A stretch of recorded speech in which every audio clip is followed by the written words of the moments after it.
Generations of veterans. I had a great uncle, my father, myself, and my son. 4 generations that we have taken that pledge to honor our country. Currently, the proposals, you've heard about the layoffs of probationary veterans at different places, particularly VAs.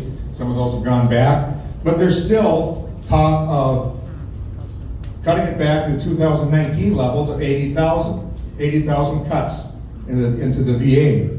And just so we know, some of the breakthroughs from the VA include this. Gold standard PTSD therapies such as cognitive processing therapy, EMDR, and prolonged exposure. The VA also created the first nicotine patch, implanted the first long-term pacemaker, and played a key role in the early development of CT scans and MRIs.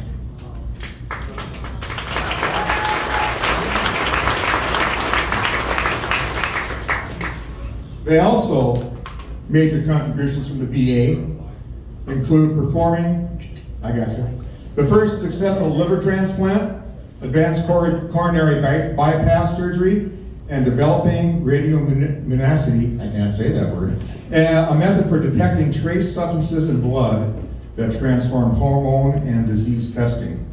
These innovations, many of which originated VA medical centers, not only improved care for veterans, but also changed the course of medical treatment worldwide.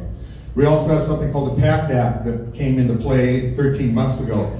PACT Act is to take care of those veterans, particularly those in Korea, Vietnam, and going on. I have friends that are dealing with Agent Orange. One of them just passed away last year from Agent Orange exposure. A neighbor, same thing, we think, but he never went in and figured it out. Also in the Gulf War, Iraq and Afghanistan, the burn pits, those things that are there that we're going to find out about. I mean, I'm still shaking sand out of my stuff, and it's been 15 years. I want to leave you with this. On the battlefield, the military pledges to leave no soldier behind. As a nation, let it be our pledge that when they return home, no matter what, we leave no veteran behind.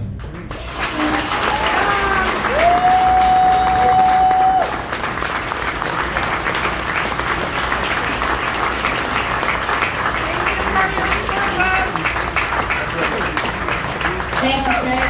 Thank you for your service. Continuing with Veterans Affairs, we have Joy Marver. She's a laid-off VA staffer. She's been impacted by the staff cuts in veterans health care, and she's here to tell us about how this administration has impacted that.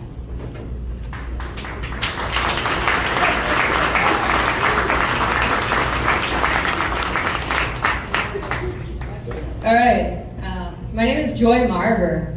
I've been a proud member of this community for many years.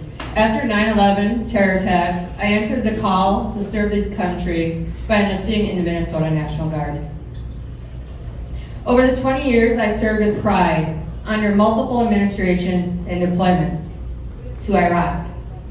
During these deployments, I suffered multiple blast-related traumatic brain injuries. One from an IED, roadside bomb, and another from a rocket strike in 2020. These injuries left me disabled and forced me to make difficult decisions to step away from a career I dedicated my life to within law enforcement, safety, and security. With the support of the VA benefits, Voc Rehab, I found a new position surrounded by veterans who understood my struggles and invisible wounds. I found the perfect job, just right for me. For the first time in a long time, I felt supported and valued. However, the issue that brings me here today threatens the well-being of our entire community. Doge's overreach has created an environment of fear, uncertainty, and betrayal. These threats of mass layoffs and funding cuts caused stress so overwhelming that I had to reach out to my mental health provider. just to adjust my anxiety medication to get through the day. On February 14th, I witnessed a group of hard-working, high-performing colleagues lose their job under the guise of poor performance. Despite their stellar reviews, achievements, and then it happened to me. I arrived at the office as usual, only to find the computer access has been revoked.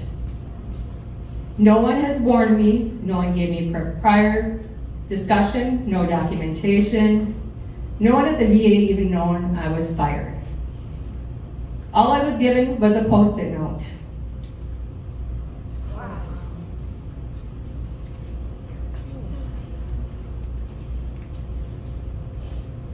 It had my supervisor's personal number and email address of the HR department. My official termination email didn't even arrive until 2 weeks after I was terminated.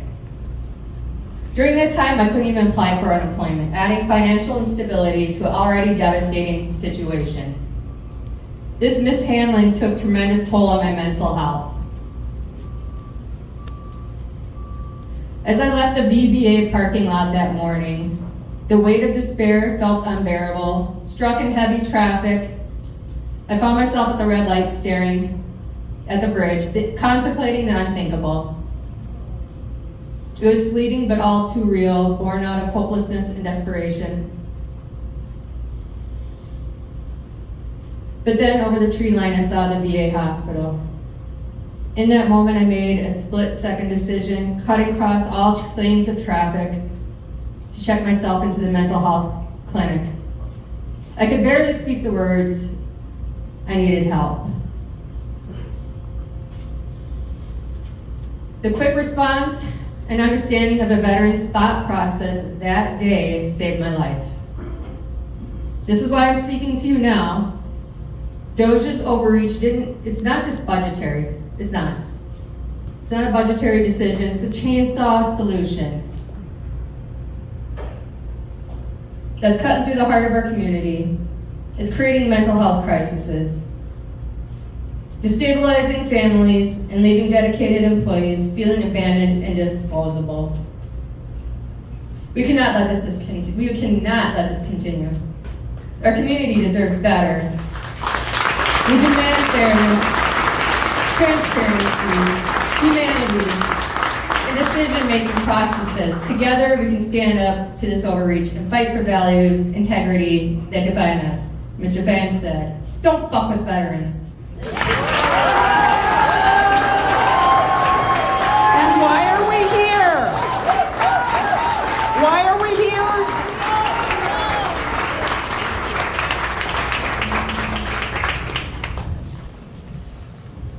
Alrighty, next we welcome Lisa Simons. She's going to read a statement from Kent Frazee, a laid-off USAID worker, and it is discussing the negative results from the dismantling of that agency. Thank you, Lisa. Thank you.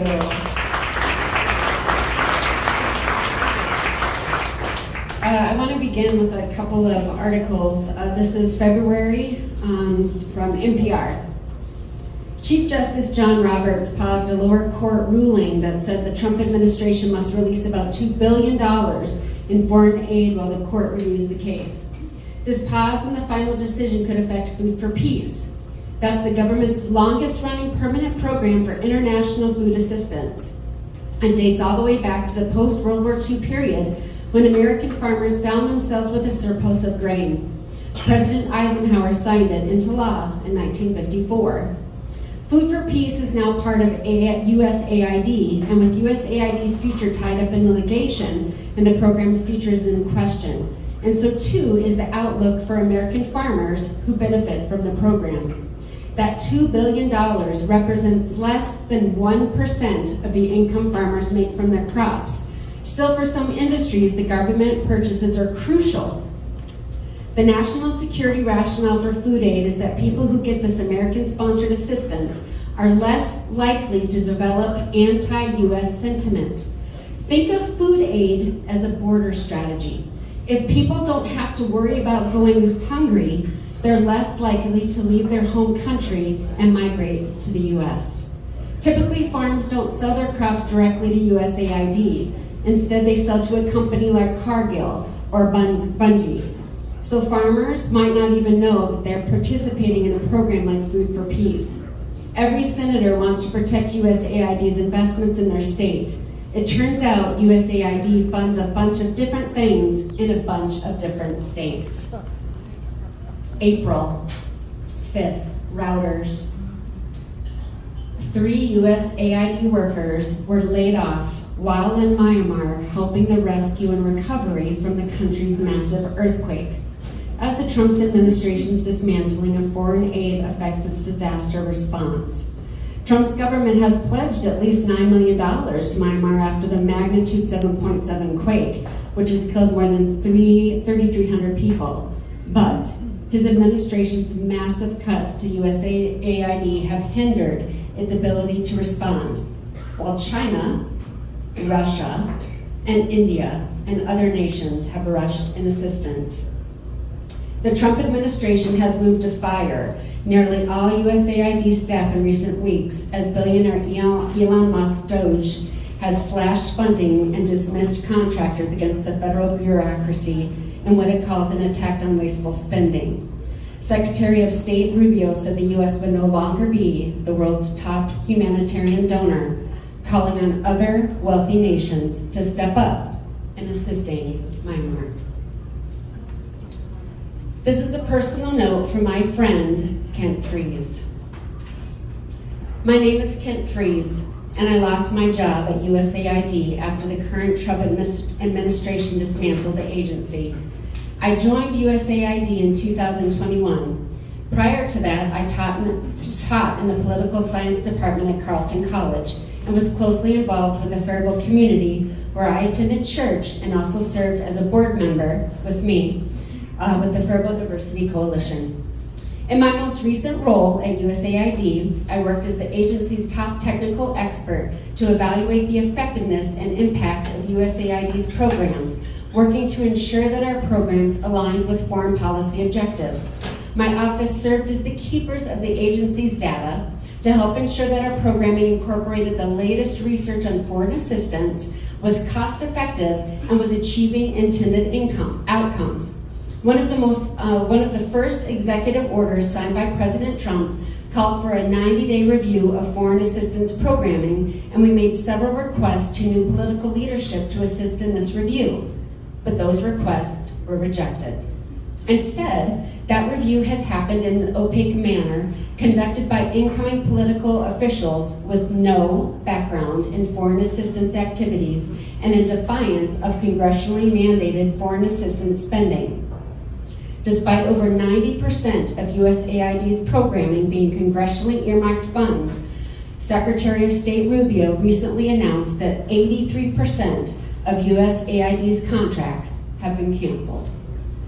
The dismantling of USAID makes the United States weaker, less safe, and less prosperous. Diseases will spread more widely and often back to the US.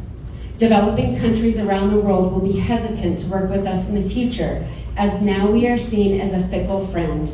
So investment and trade flows will increasingly connect to countries such as China, who are seen as long-term development partners. Programs which purchase grain from US farmers for distribution in life-saving humanitarian assistance are on hold. Private charitable work by US-based faith-based charities such as Catholic Relief Services and World Vision will be less able to reach the neediest around the globe, as USAID often supported the background logistics and government requirements necessary for these charities to operate. And the hit to public perceptions of the US, our quote-unquote soft power, may never recover.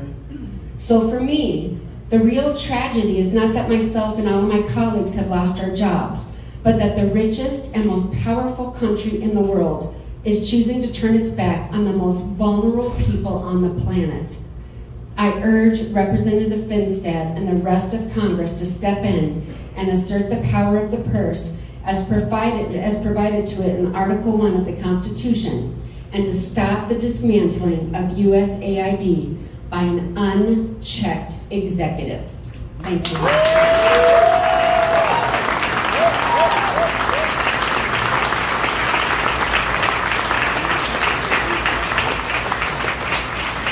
Thank you very much, Lisa. Our next speaker comes from Owatonna, Julie Anderson, who is going to talk to us about the impact of cuts on transitional housing.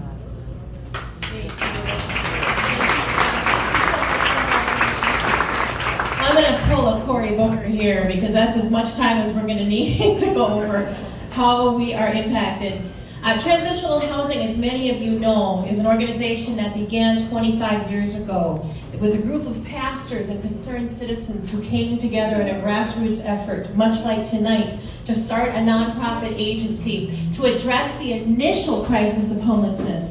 The agency then grew to go further from that crisis issue and how to help people in the immediate situation to helping them address their own fundamental challenges and the challenges in the community that cause their homelessness. And we've been going strong for 25 years, helping over 3,000 households to stay housed and to become housed. Reaching out to those who are experiencing homelessness and those who are at risk of eviction. And it's my honor to continue working for that agency. It is a selfish act for me to work there. Every day I get to hear thank you from people with families, people with disabilities, people who are working but struggling to make ends meet. We have a case manager going into the home every week, working with people on budgeting and goal setting and finding jobs and getting education. We also subsidize the rent based on income every month, and the client also pays a significant share of their rent until they can become self-sufficient. Now, I have been blessed to work there, but lately we've been experiencing, as many of you have, some challenges. We have written a grant and have been notified, we're notified last year, that we were going to be receiving this grant from HUD. It's called the DV, Domestic Violence Bonus Grant. And it addresses a program whereby we help survivors of domestic violence flee their abuser. We cover the first month's rent and damage deposit and ongoing rental subsidies until they can become stable. And many of you in this room have helped us over the years to develop this program.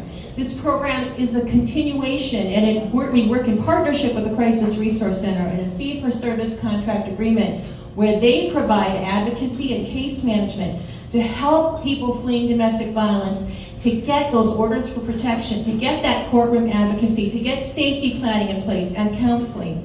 And we've received a notification from our continuum of care that that funding is on hold, that we should not expect it. It is $279,000 to cover rent and case management for women and men and their children. On average, 5 people per household. That funding has been put on hold, and we're told that because it's a new funding source, that we may never get it now. Because it's not a renewal program, we may not see that funding. We are in a very difficult position because of that.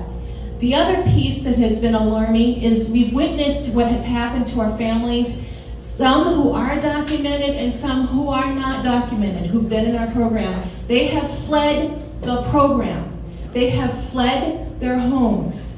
We have partnerships with folks, and they work very hard in this community. They contribute in ways that we never could. And give and give and give. There are neighbors, there are friends, and they're going, we don't even know where they've gone. They've left, they've completely abandoned. We don't know where they are because they were terrified about what they've been hearing about ICE.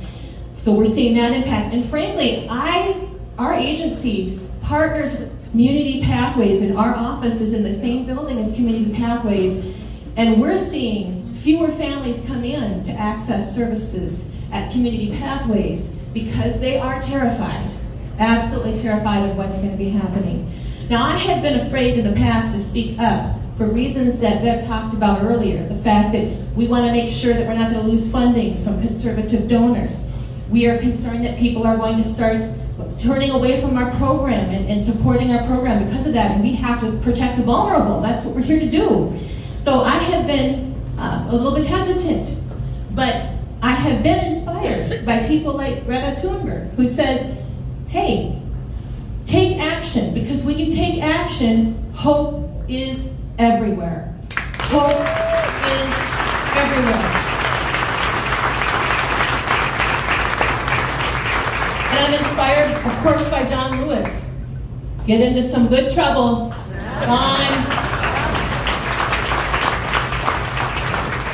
And I'm inspired by our own board of directors. At the end of every board meeting, they read this statement. On the street, I saw a small girl, cold and shivering in a thin dress, with little hope of a decent meal.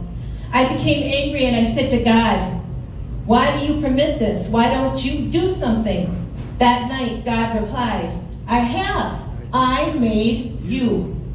We are the people we've been waiting for.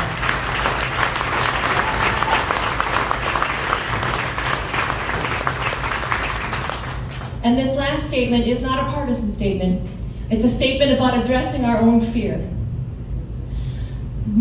Gandhi, my hero, Gandhi once said, they may beat me, they may torture me, they may even kill me. Then they shall have my dead body, but they will never have my obedience. Thank you.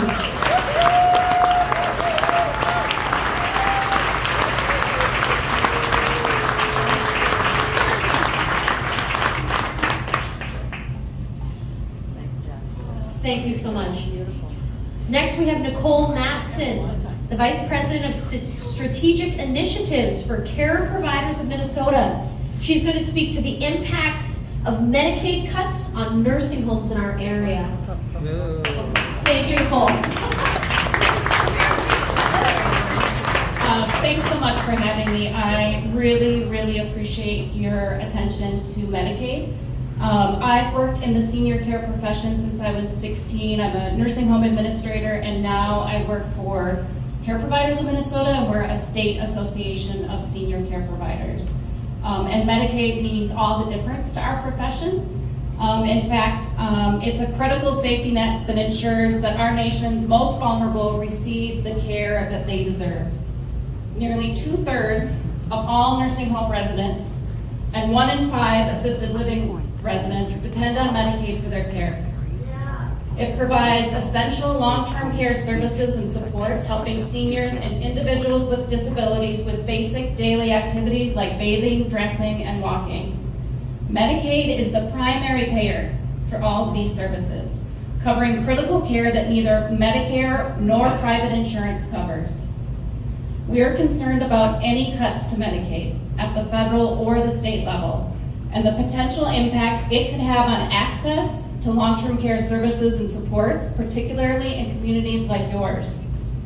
There are currently proposals included in the governor's budget, for example, that would essentially cut our state Medicaid rates.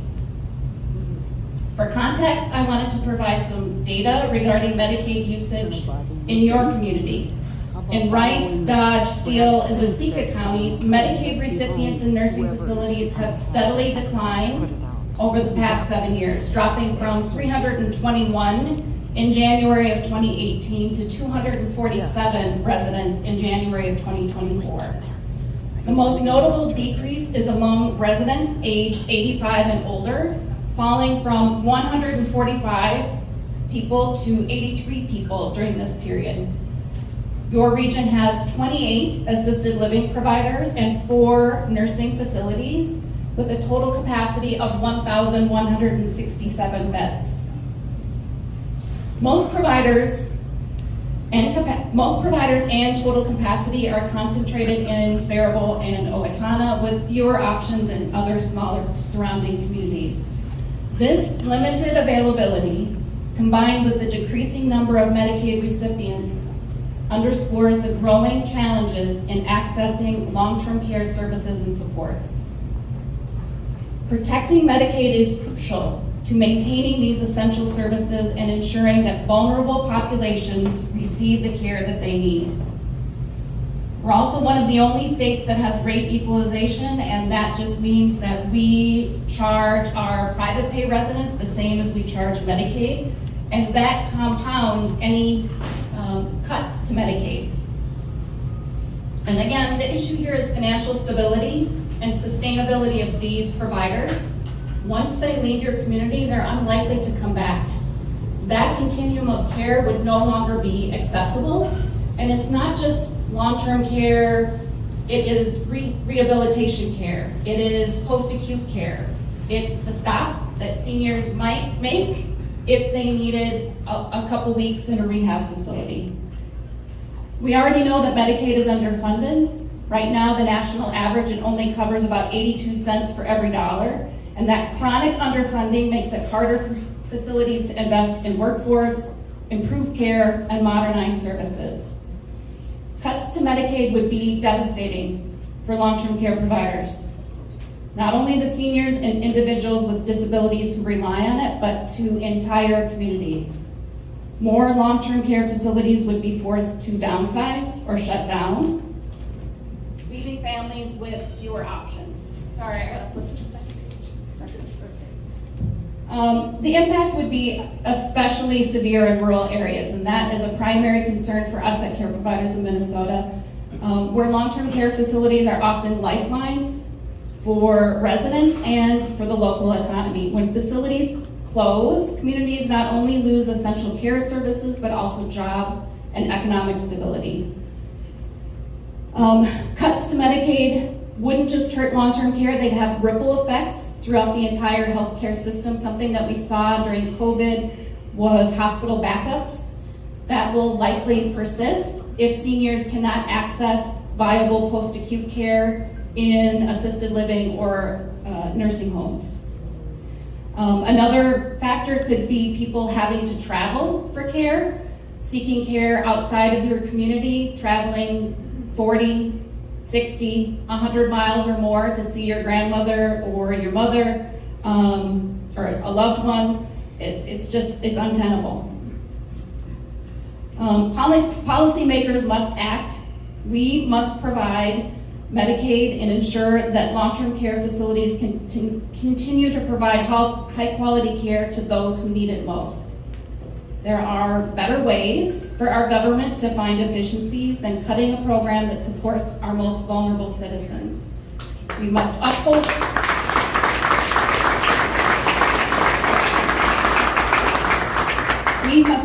the promise we made to seniors, individuals with disabilities, and their families. Thanks for your attention.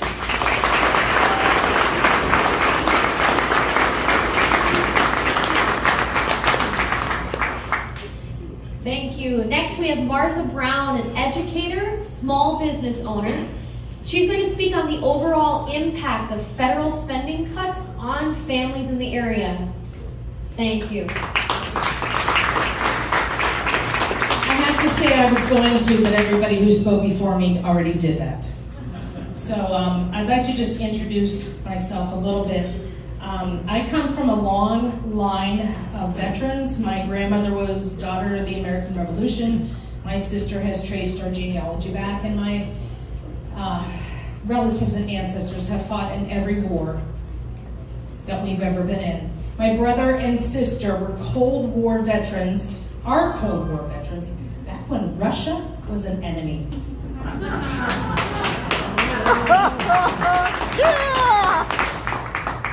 As an undergraduate, I studied political science and constitutional law.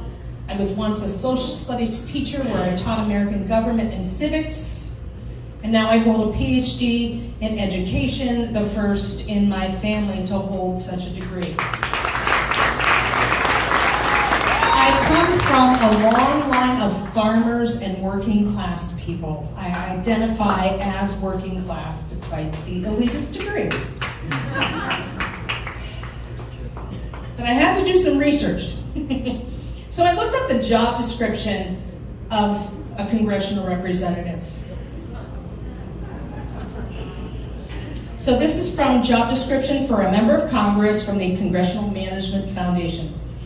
Let's talk about representation. As representatives, members of Congress are responsible for promoting the interests of their constituents. All of them. All of them. All of them. They must broadly understand the concerns, challenges, and opportunities facing those they represent and allow that to inform their action in Congress. And how can you do that when you're not here? How can you do that when you're not here again? Next, understand the impact of proposed legislation. So you've heard about the impact, right? Does our representative understand the impact that these policies are having?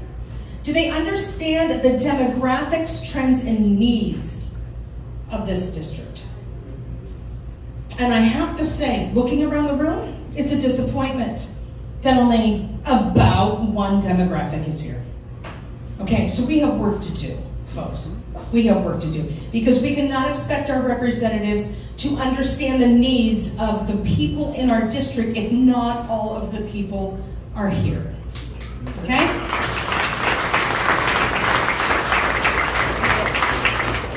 All right, so next I want to address legislation. That's the big part.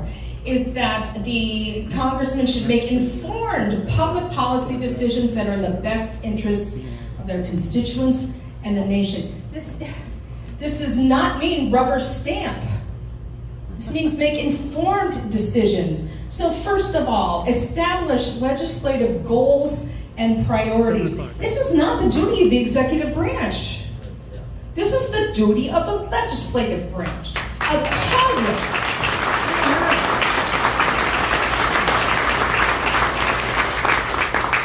Second, recognizing emerging legislative needs. There's a reason why we need people to understand, the people that we elect and that we pay their salaries, to understand public policy issues. And one of the things I learned to do in analysis was to ask the questions, who does this hurt and who does this benefit? And I feel like those questions are not being asked. To take another position, take positions on legislation and public policy issues. Do you know how many times I've written and called his office? I get nothing. I've asked for direct phone calls, including, is he gonna be here? Let me know. We need a congressperson who can stand up for us. All of us.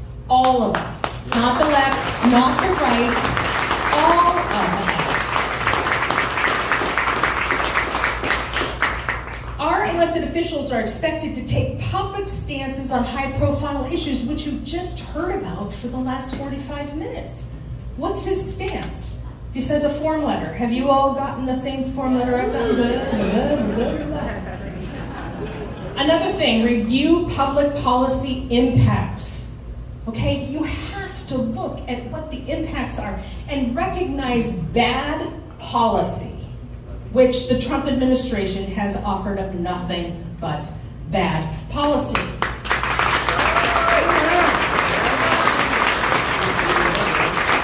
We, the people, have a right to expect our elected representatives to propose alternative solutions and good policy. That's why we elect them, and that's why we pay their salaries. All right, let's talk about leadership. Representatives are also the models, stewards, and defenders of the legislative branch of our democracy. They must nurture and facilitate U.S. democracy by understanding the Constitution, upholding and exercising Congress's role and authority, and promoting our national values. There is a job to be done in Congress. There is a job to be done in Congress. It's not a one or two person show in the United States. Number one on this is to uphold the Constitution.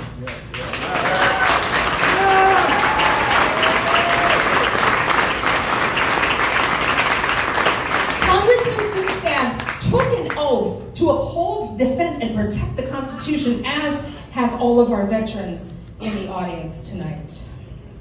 And this means helping to maintain a separation of powers and checks and balances among the branches of government.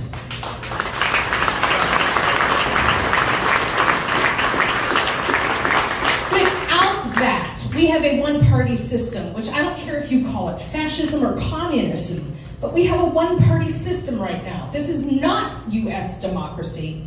This is a one-party system where no one is having the courage to stand up and say, hey, you can't do that.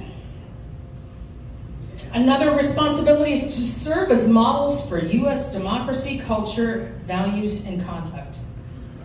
Their leadership and conduct will be viewed throughout their constituencies, the country, and the world. And right now the world is freaking out. The world is freaking out.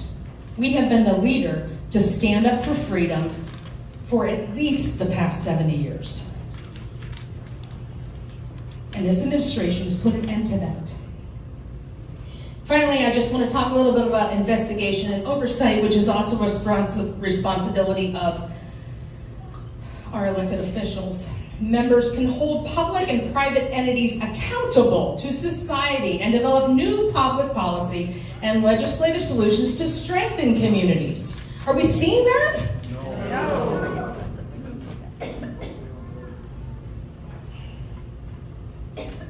Who is doing the oversight? There's been this myth of corruption and fraud that people, including my neighbors, have bought into.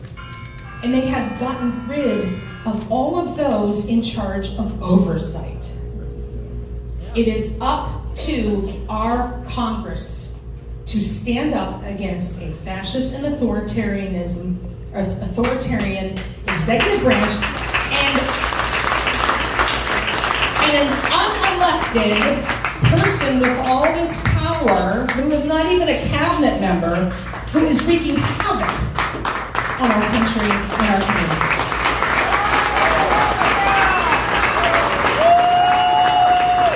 Representative Finstad, this is your damn job. Do your job. Do your job.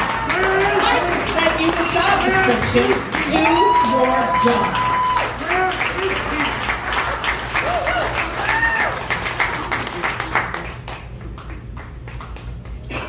Thank you, Martha. Yes. I'm wondering, is Kathy Zeman here? Kathy was going to speak to us. Okay. Then I will introduce Ted Suss. All right? And he'll introduce himself. Thank you, Doug. First of all, I want to make sure. Congressman Finstad, are you here by chance? Did you sneak in? You're sitting in the back of the room, and you just, if you're here, please come up. We'll give you the microphone. Are you here? Are you here? Okay. Well, you know, about 2 weeks ago, we had an event like this in Faribault. We had between about 300 and 350 people. And some of us were a little concerned that we're going to have a big turnout today because people, you know, what were there, 70, 80,000 people at the Capitol yesterday, and about 1,000 people in Whitefield, and about 200 people here. And maybe people are tired of going out and telling Congressman Finstad and the Trump administration that you're not representing us. You know, I'm a veteran. I get my health care at the VA. When I go to the VA, I look around, and I know I look very young for my age. I'm 75, but most of the people that I see there are older than me. The VA provides absolutely outstanding health care. Joy referred to that. Everybody up there, whether it's a surgeon or a food service worker, a custodian, a nurse, a cardiologist, they treat us like we're kings and queens. And I appreciate that.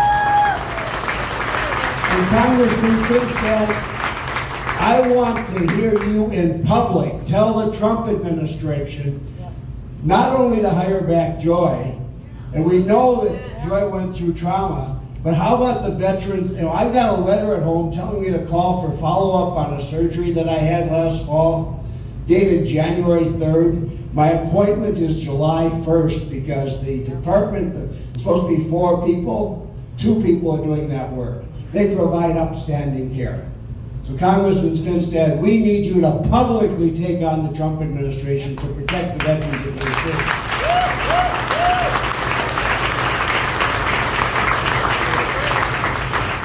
I was a school superintendent in 3 small school districts in western Minnesota.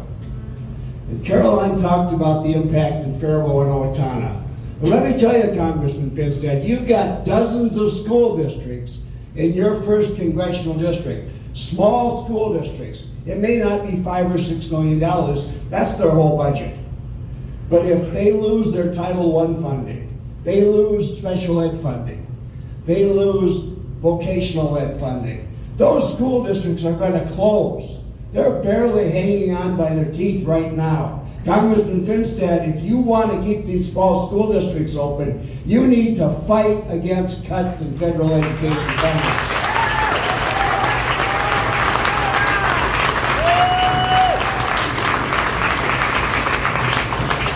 I grew up on a farm, southern Minnesota, down by Austin.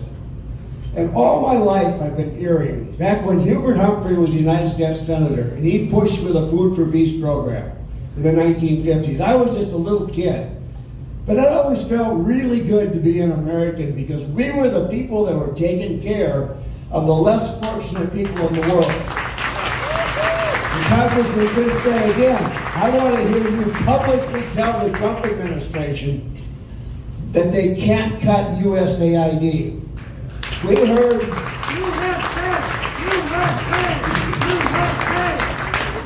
heard for 4 years during the Biden administration how our standing in the world was going down.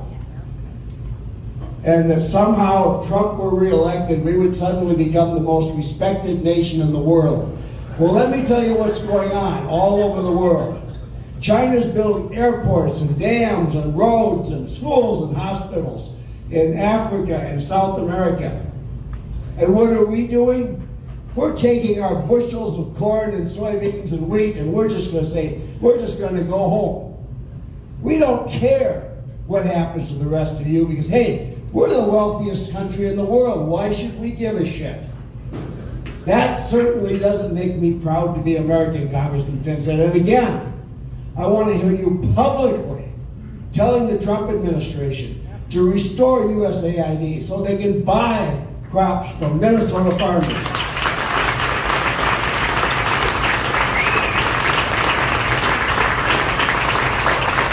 Crops raised in your congressional district, Congressman Finstad. And the farmers who aren't here tonight, one of the people didn't come because she was busy tonight, but that had contracts, signed contracts to sell food to food shelves. Dom talked about that, and to schools.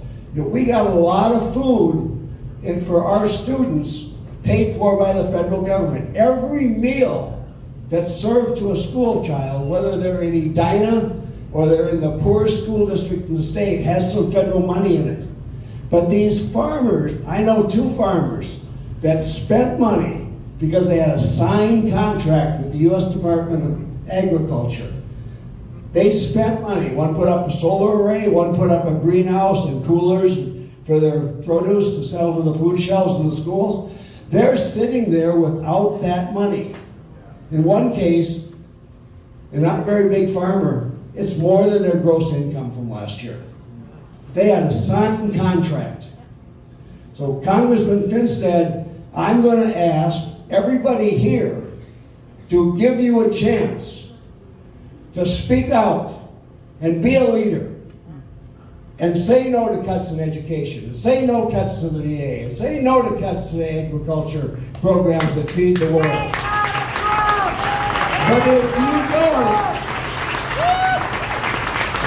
Congressman Finstad, if you don't, I'm going to ask everybody that's here, and I'm going to get hold of as many people that were in Northfield yesterday, and as many people, there were 2,000 people almost in Rochester a week ago, and the 300 people from Faribault last week. I'm going to ask every one of them to do everything humanly possible to defeat you next November so that we can have a number of Congress, so that we should have a member of Congress that represents the people in this room and not a member of Congress who's a puppet to the Trump administration.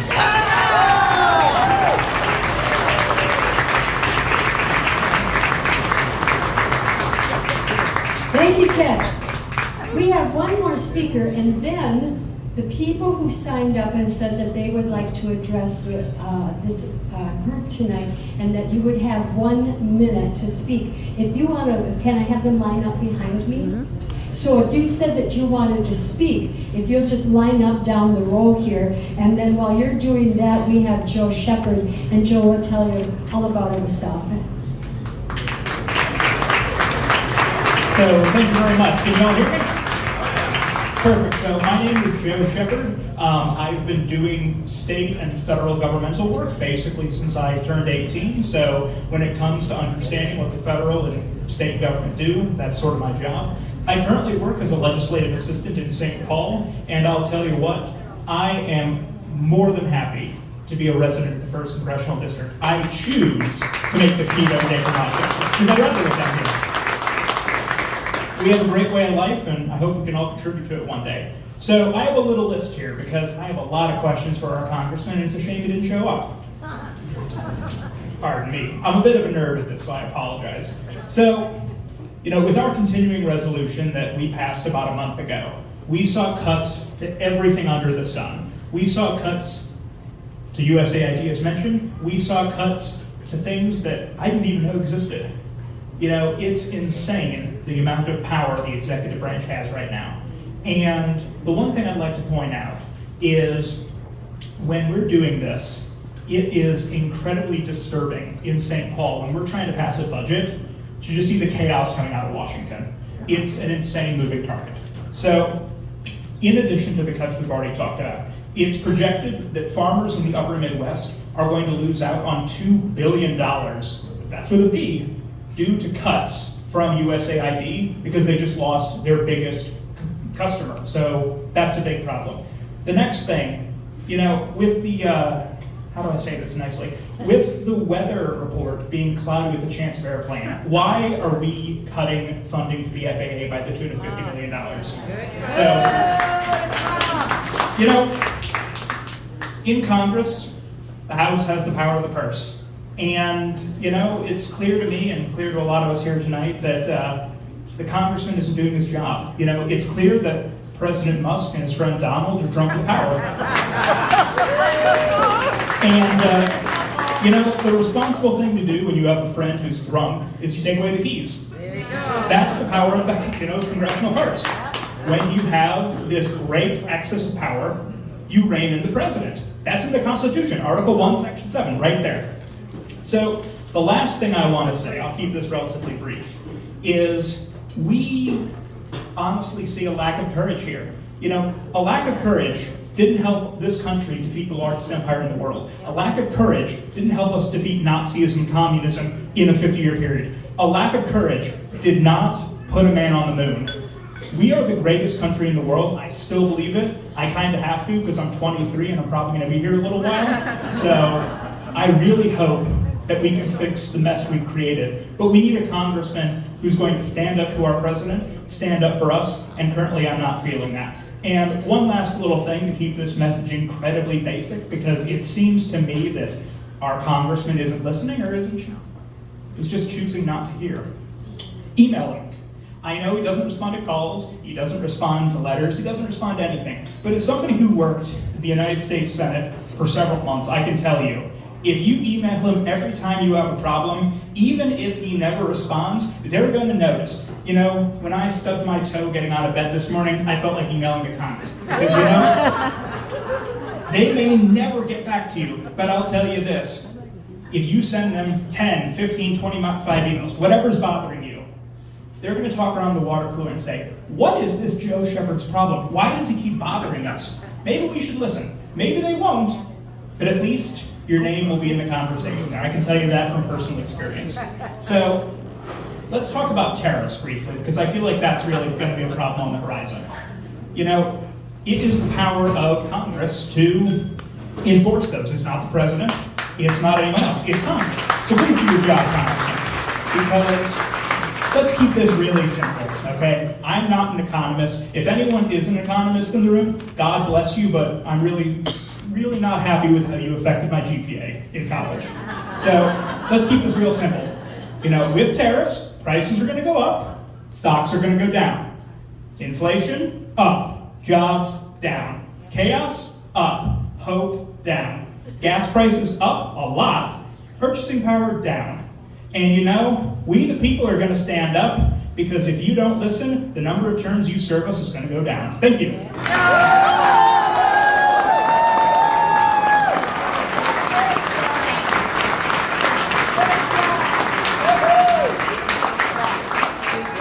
Thank you so much.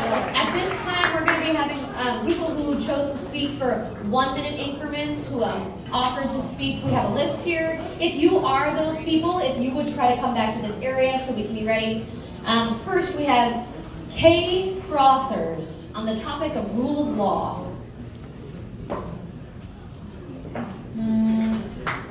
Now, I assure you that I did not collaborate with Martha or any of the other previous speakers when I drafted my comments, but I still want, I've got the mic, so I'm going to talk. Congressman Finstead, my name is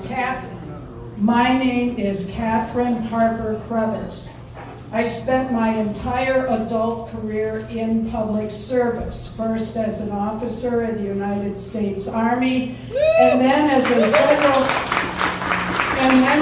federal civil service employee working for the Army Reserve, the National Park Service, and closed out my career working for the Veterans Administration, supporting the VA Medical Center in Minneapolis, which, for those of you who don't know, is considered one of the 5 jewels in the crown in the VA medical system.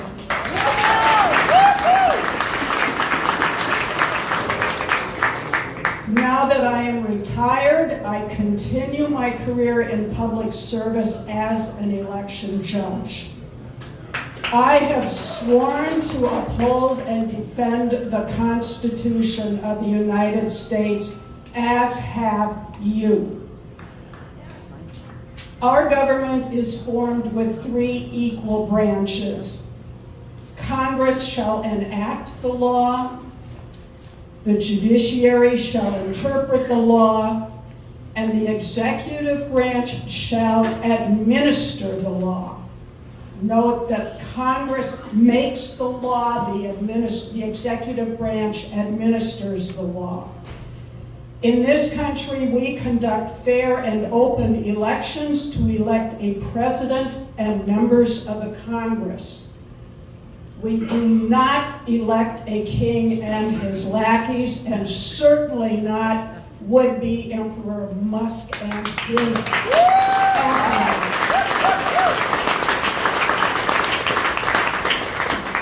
Congressman Finstead, our rule of law is in danger, but it is not too late to claw our way back from the abyss. I implore you to remember your oath of office and that you were elected to represent and serve all of your constituents and not one man. Thank you.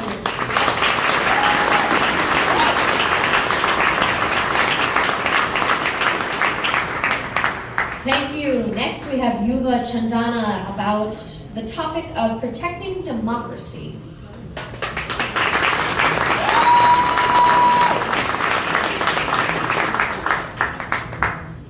Hello, everyone.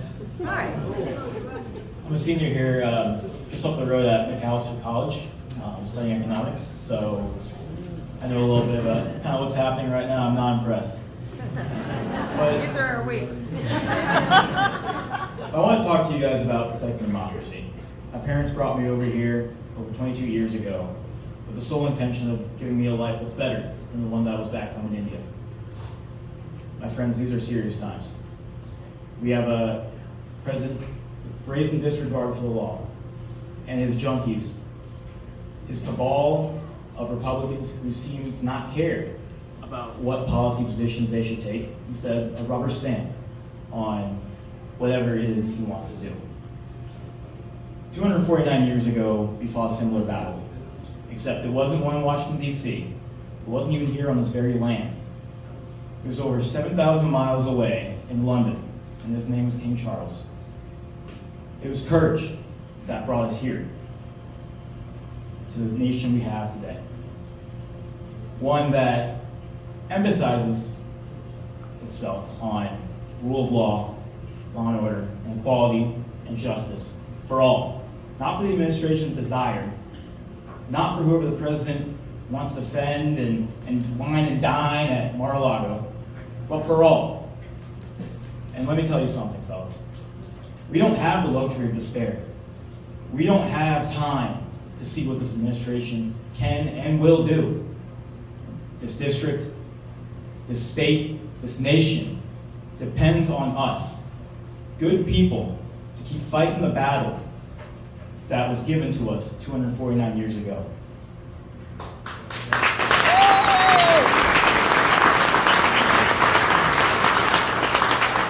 We have farmers who depend on us to produce the crops their families have tilled for years. We have immigrants who are running scared, packing up in their cars, blankets, kids, dogs, pets, putting them all into one vehicle just so they can run. Something they should never feel in this country. We have families who need help. We need food. We need bedding. And I implore that on us today, that we fight, no matter what the cost is, to keep going. Thank you.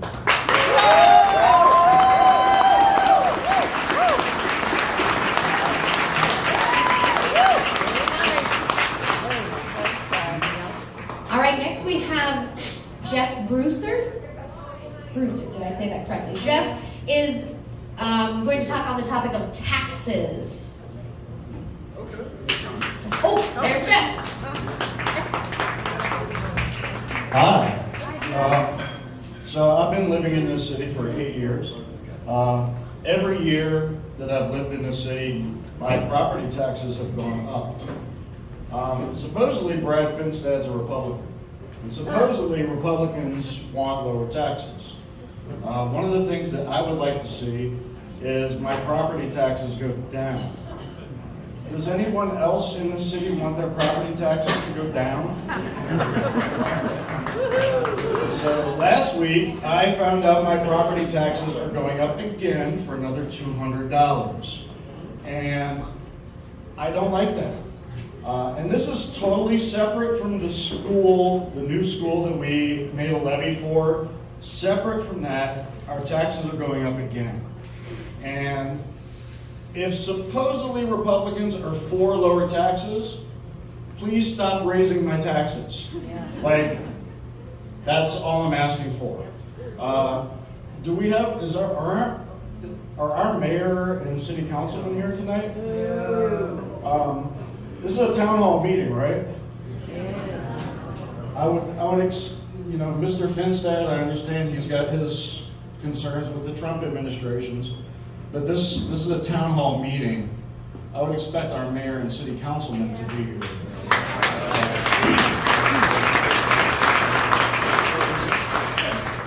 Which again, please stop raising my property taxes.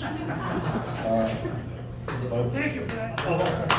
Yeah, I actually think this is a big deal. Like, of all the things that can be done right now, like, we can't stop Trump from doing what he's gonna do.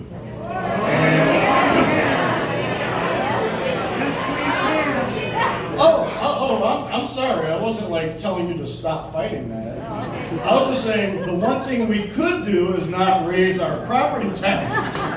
But that's just my thoughts on that. Thank you.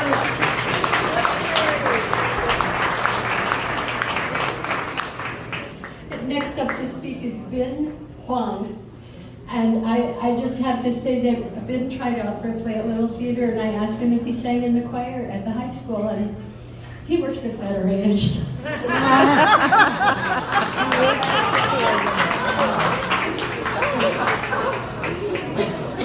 Thank you. I've been told I look young for my age. So, I came into this not really knowing what I wanted to talk about. I just knew that I was angry at all of the things I was seeing on the news. But I just wanted to bring my personal experience to this town hall because I feel like my experience is very important. I am an immigrant. My family immigrated here back in 2004. My family wanted to escape from China because my mom was having my sister and we were still under the one-child policy back then. My family wanted to move to the US because the US is the land of the free and the home of the brave. We have rights guaranteed to us, to our families and to ourselves that the government would never encroach upon. At least, that's what we thought. Seeing all the things that are happening today with this administration gives me worry. My family are immigrants, they're legal, but this administration doesn't even care about that. Legal immigrants are still being deported even though they're legal. So I fear for the safety of my family, safety for immigrants in this community, safety for the immigrants of all of the United States. Because America isn't like this. This isn't what I grew to love in America. America is the home of the free, the land of the brave, and we need someone to act like it.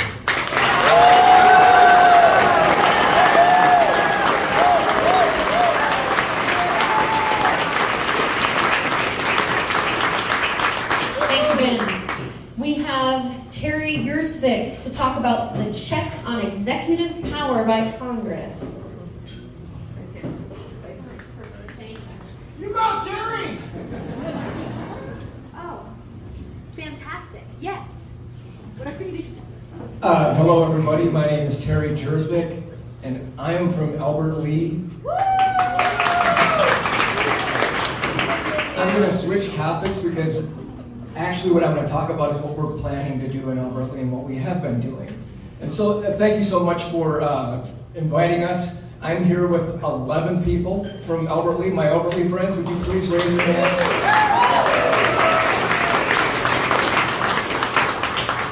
So we formed a committee, and we have 6 subcommittees. Letters to the editor, we've had 20 in March on this topic about overreach of executive power.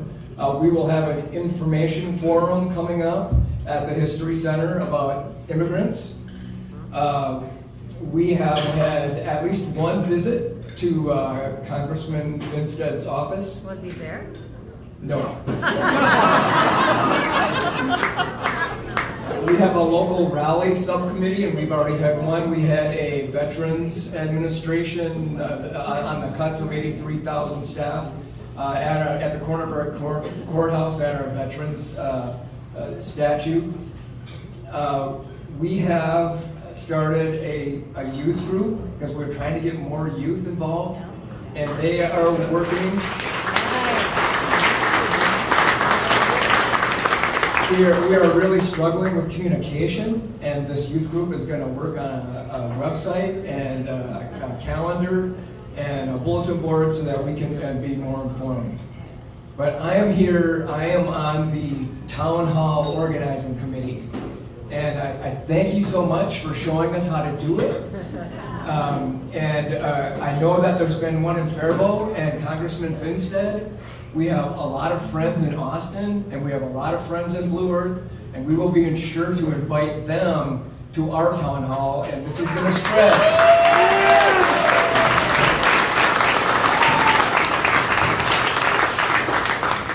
Like a prairie wildfire. So that's all I've got to say, and just to say that we need to hear from you, Congressman Finstead, because you are going to hear from us in November of 2026.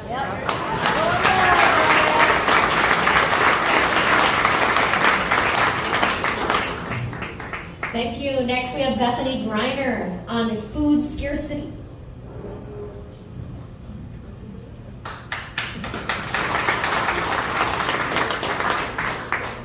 Hi everyone, thank you for inviting us all here today so that we can bring these matters to the attention of our absent leaders. If you teach a man to fish, he will eat for the rest of his life, correct? Is there something wrong with feeding him today while he is learning to fish? It is not an either-or situation. Meals on Wheels got cut. And food stamps are going away. Free meals in schools for students, probably going away. Food pantries are losing a lot of funding. At the same time that access to food is going away, tariffs are raising the prices. A lot of our agricultural workers, seasonal workers, come from other countries. They don't want to be here right now. If we aren't actively deporting them, they're leaving because they're afraid. Farmers can't pick all of that produce by themselves. They can't pick all of our food alone. And we don't have enough workers to cover it. Food is getting more expensive, and people are getting less money to pay for it. We cannot wait for our leaders to decide to represent us. People can help themselves. We can help each other. We are a community. We can grow food. We can help each other. We all have neighbors who are going hungry tonight. Their kids are. Maybe your grandma is. If you buy a package of seeds and you grow your own tomatoes, good for you. And you can share those tomatoes with people. You had 20 other seeds in that packet, you can give them away. You can teach people around you how to grow their food, how to be self-sufficient, how to use their scraps, how to make it do or do without. People will not remember what you said here, but they will remember what you do for them. We might not be able to get young people in here or other people, other demographics in here besides who you see. But food brings people together.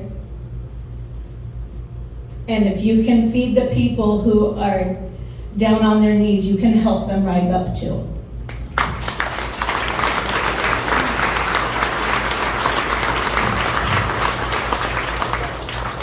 Thank you. Phil Hine to speak to Representative Finstead about fulfilling the oath of office.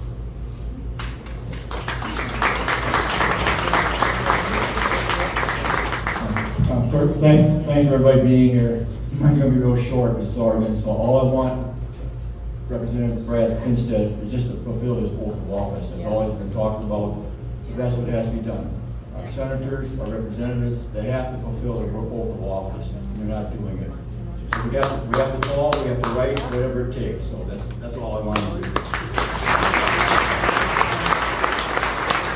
Thank you, Phil. We have Cheryl Miller wanting to share some facts about the amount of people in District 1 affected by the cuts happening by Trump administration. Hi, I'm Cheryl Miller. I am a retired teacher. I'm used to using my microphones. I'm Cheryl Miller. I'm a retired teacher. I did special ed in Title I for many years. So some of these cuts are going to affect many of the children that I had, as well as some of the children that I had in those years were also very hungry when they would come into class. That isn't exactly what I was going for, but I have other thoughts here. Forgive me, I'm kind of nervous. Okay, Mr. Finstead, you appear to be missing. Here's some information. Yeah, absolutely. Oh, jeez Louise. All right. I gotta put on my glasses. Good Lord. All right.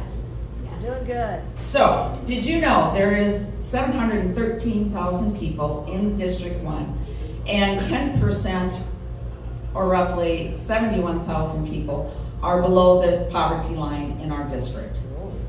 62% are urban, 37% are rural. There are roughly 32,000 veterans in our district. 13%, or 92,000 people, are above the age of 60 who receive Social Security. And 10% of those people live below the poverty line people. In District 1, the median income is $75,000, and they will not get a tax cut with what they have just talked about.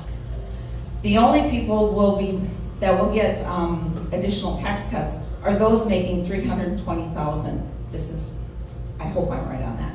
Anyway, whoops, my stuff moved. Oh, I'm sorry. Anyway, that will be getting a tax cut. District 1 has about 8% of our people make $200,000. So those making $320,000 is going to be far less than 8%. So again, Mr. Finstead, who are you helping? It does not appear to be the vast majority of the people in District 1. Who are you working for? It's us, not the super wealthy people. We are not the super wealthy. We are the average people. We need you to represent us and do your job.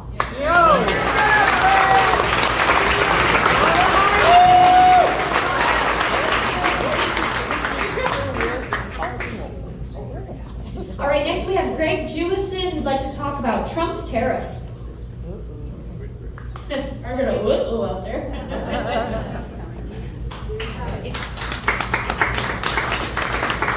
Good evening, everyone. I'm Greg Jewison from Janesville, Minnesota. So I've been farming for 6 decades, and it used to be that the farmers, they were the backbone of the United States. And suddenly, the Trump administration lost their spine and decided it was more important to feed their pockets than to support the farmers that are feeding the world. And the American farmers they're as efficient as any other farmers in the world, but we can't compete when the tariffs are put on, and the tariffs affect everybody in a bad way. So I'm just going to give you a couple examples here. Our machinery is old, so all of our parts, we farm a John Deere, so all of our parts almost exclusively come from Mexico or Taiwan or overseas. So the tariff gets put on, we're going to pay that. But what these other countries do, then they put on a reciprocating tariff, which I'm not a genius like Trump is, but I can tell you that if the tariffs are put on from the other countries, our grain goes there to get sold. So if it's $4 per bushel, 25% is $5. And they're going to go to the other countries to purchase their grain first, and if they can't find enough, they might come and try and purchase some from us. So, Mr. Finstead, you as a U.S. Congressman, you have the ability and responsibility to stop Trump from putting these tariffs on us.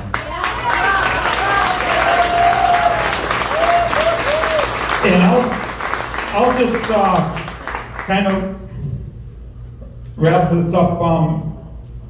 I just had a little different subject here. Mr. Finstead, how many times have you stood up and said the Pledge of Allegiance? And then the last part of that is liberty and justice for all. And is that liberty to take the immigrants and deport them? That's not liberty. And how is it liberty to?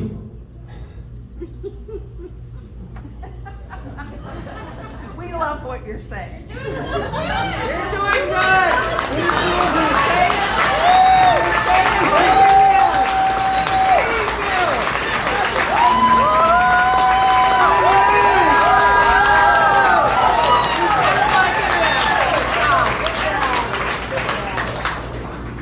Craig will be available after tonight, so you can go see what else he wanted to say, all right? Jeannie Brown Kriesel from Faribault is our final speaker tonight on process. Jeannie?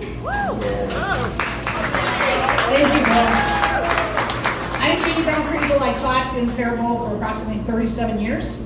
And I want you to know that I have some former teachers here, teachers of mine are in the audience, and also former students are here. So I think that's great.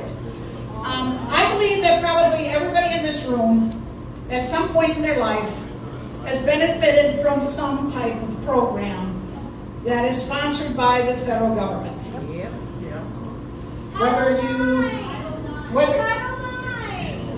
I was going to get to that. Title IX. Title IX was one that was very helpful to me in my life. It allowed me to go to college, but I also had federal grants to put me through college. When I graduated from college, which is a long time ago, I know that's a long time ago, but I only owed $2,000. That's impossible nowadays. Okay? So, with that, we describe ourselves as Democrats. We may describe ourselves as Republicans, but we're all Americans.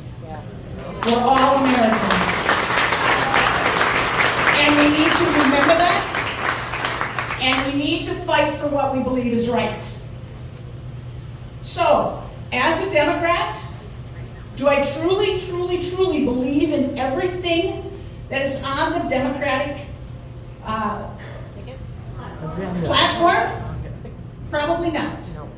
And I bet everybody in the room would answer that the same way.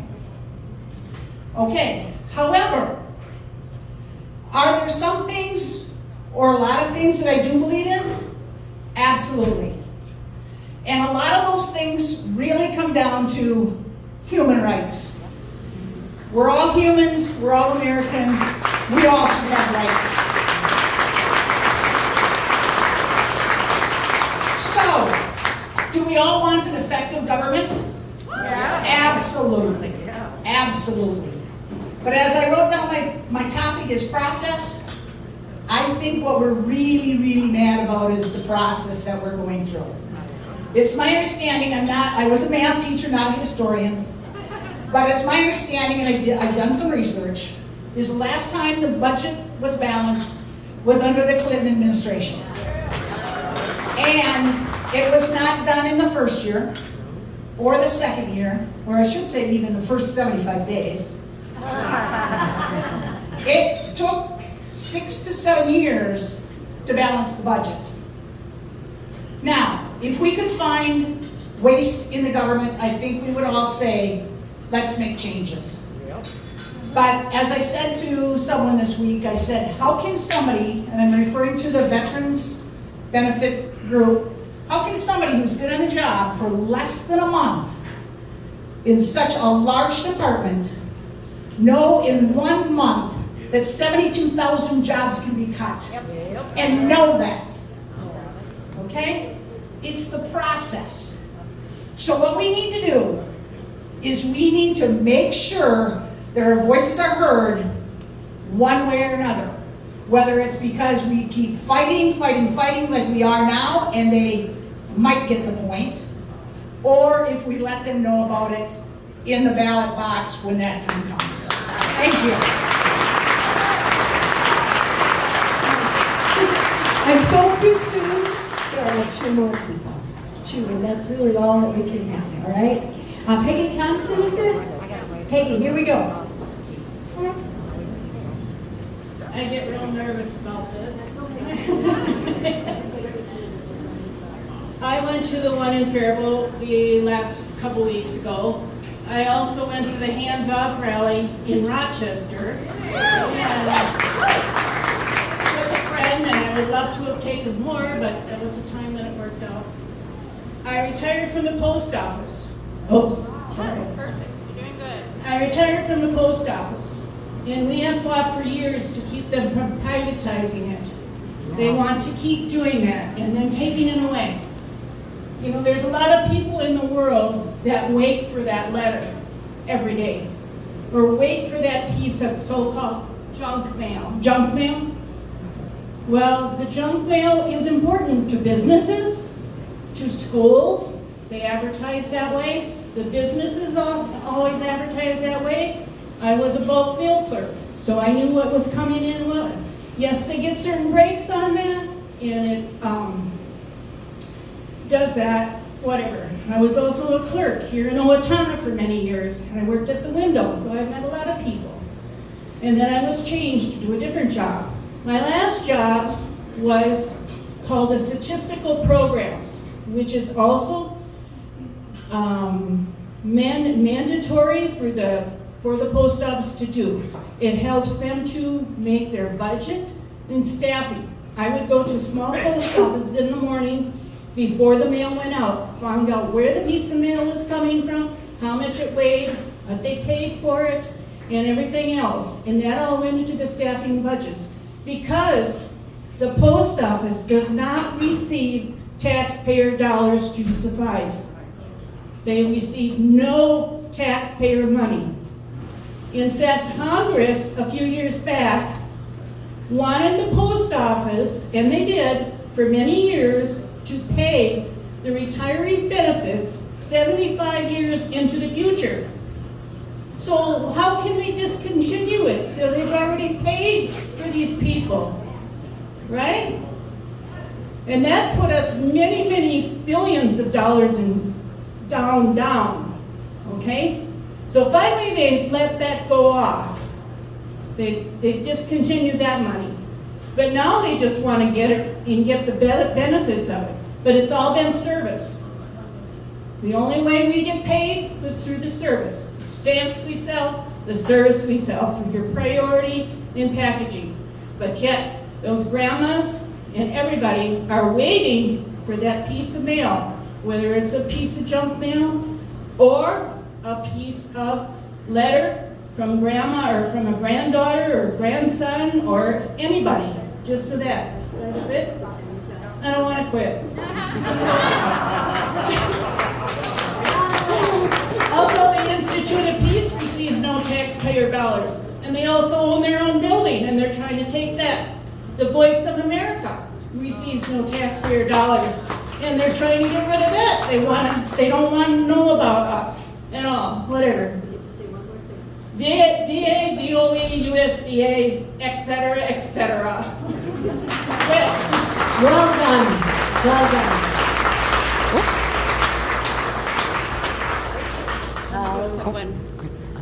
All right, if you're fired up and you want to stay informed, or better yet, you want to get involved, please make sure that we have your email address on one of these clipboards, handy dandy clipboards. There's Mandy's back there, Jane's around. Make sure we have your information. Please also, we have a couple of groups represented here today. We have the Steele County DFL, and we have the Senate District 19 DFL, and we have our DFL Rural Caucus. And we have our Albert Lee friends too, so thank you all for being here. So follow all of those groups on social media so that you know what's happening. Steele County DFL is also hosting a forum on immigration at the library this Thursday. We would love to see everybody there. I think that's it. So just please make sure we have your email if you want to stay involved and informed. And if you want to even run for office, we'd be delighted to talk to you about that too. I'm taking over just Okay. a minute. I am not signed up. I am going to take 30 seconds. How many of you went to a protest yesterday? There's research that says if 3.5% of the population rises up in nonviolent protest, meaningful change happens. That's how civil rights actions pass. We have to show up. 3.5% of the American public is 10 million people. We had 5 million people out yesterday. The next protest is April 19th. Not very convenient for a lot of us, but we have to show up, and we have to take more friends with us, because it is time for 3.5 to show up.